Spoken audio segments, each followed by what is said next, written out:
Hello, folks. I am back, and I'm here to talk about three firearms that people have traded those back in for various reasons. Some reasons might be the look, or maybe they don't like the way it feels, or the performance. So I'm going to start with number three right now.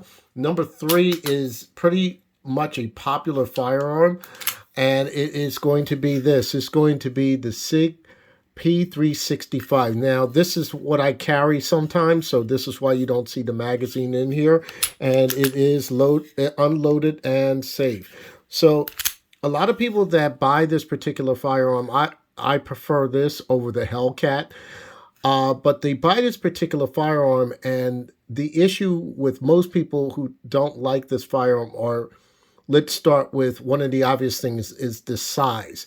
A lot of people that buy this have big hands and they don't feel comfortable with it. They like the capacity and the compactness, but it's usually the hands that with that grip is not helping them out as much. Now, usually some people with big hands are really happy with the XL version, and the XL version gives you a full grip. But for the most part, we're just talking about the original P365. This is why most people trade this particular one in. And also, I want to include the SAS, the SIG anti-snag version, and that is because there is no I would say no sight on the top rail, traditional sights that you see on the top slide. And it's usually a sight that's embedded or recessed into the slide, and they are to use that particular sighting system to reach their target. But unfortunately, a lot of people are not happy with it, and they can't aim that properly. So that is one of the other SIGs that are been traded in. So for now, the P365 and P365 SAS. And I'm going to show you the second firearm that, and this kind of a little bit surprised me, but I've told you about this before, that I thought that this particular firearm was overhyped, and a lot of people didn't like me saying this, but here it is. It is the PDP. The PDP has been out for a little bit. A lot of people are not happy with this firearm for one reason or another. And one guy repeated exactly what I said. He said the firearm was either overhyped or he thought it would be something different. And obviously he was not happy with the PDP. He said it's a nice firearm. It doesn't do anything different from any other striker fired firearm. And that's what I exactly said. So this individual was not happy with it. It is a very good firearm, in my opinion. I had no problems, no malfunctions. And yes, I did say those things about the PDP. It is a very accurate firearm at that.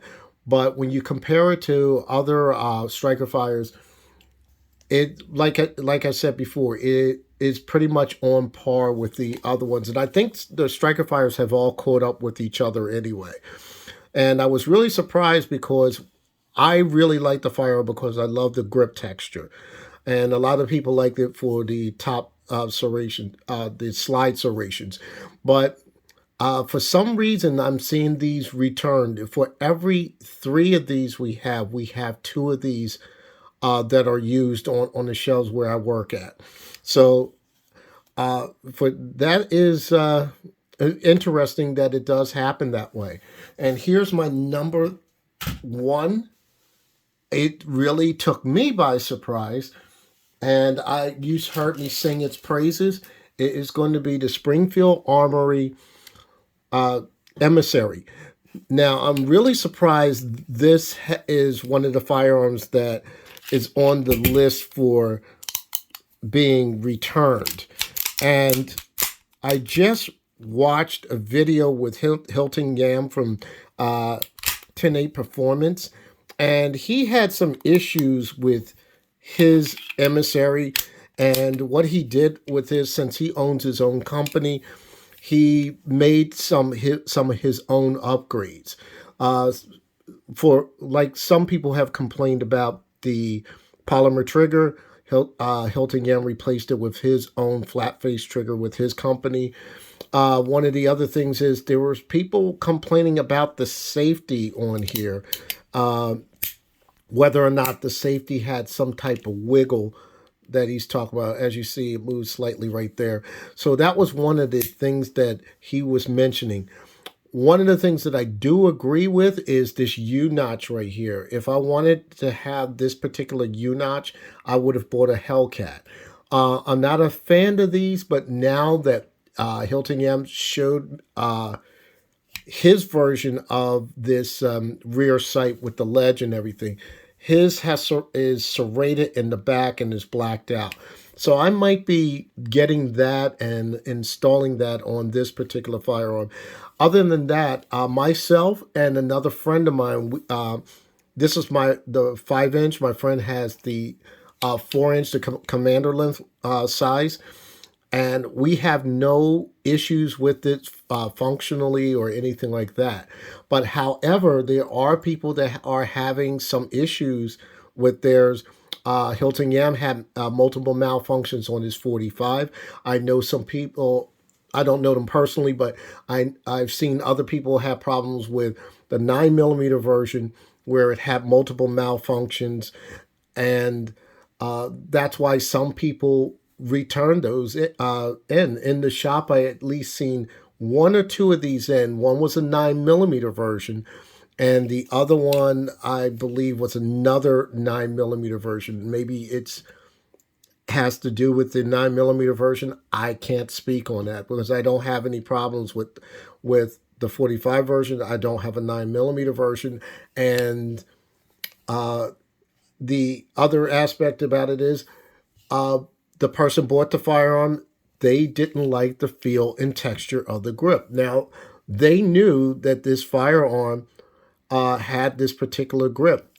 Uh, I could understand if they just said, "I'm going to buy this," and then just replace the grips with lock grips. I can understand that, but they traded in the entire firearm without giving it another chance without changing the grips. I think what happens with people, sometimes they get happy with something that's new, and when they get out there and they shoot it for about 3 weeks, and then they go, "I don't like it." I don't get that train of thought, and that's the same issue with the PDP. I know the one owner that turned in his PDP, he only had his for 2 weeks and traded it in, and that's been the case. So I just wanted to let you guys know what I've been seeing in the shop, like certain trends or anything like that. So I just wanted to let you know the top 3 that I see get traded in that are fairly new. List your opinions about it. Have you done this where you've traded in a firearm that you didn't have for a short time? And let me know in the comments. Other than that, happy shooting, stay safe, #2A.